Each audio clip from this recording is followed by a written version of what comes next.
Okay, we're back here at Ridgewood. We pretty much finished all the work in Ridgewood. I don't know where I left off at, but I'm gonna do a quick video on everything being done. As you can see, this whole basement is completed. We did all the floors. We did the recess lighting. We sheetrocked this whole entire basement.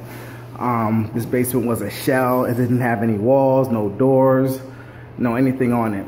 This project took us about 6 weeks, give or take, because a week or so the client didn't want us in the house for personal reasons.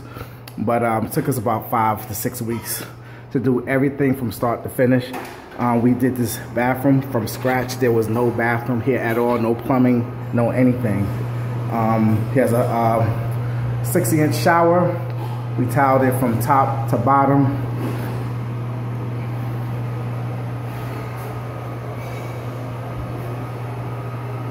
Toilet.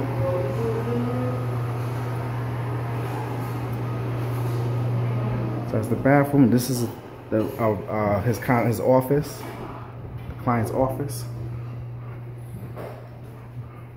We'll put that closet in, built-in closet.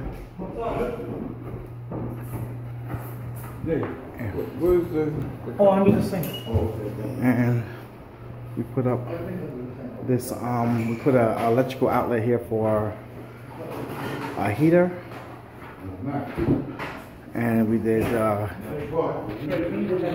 this room, this is a laundry room here. Okay, well, till the next video. Thank you.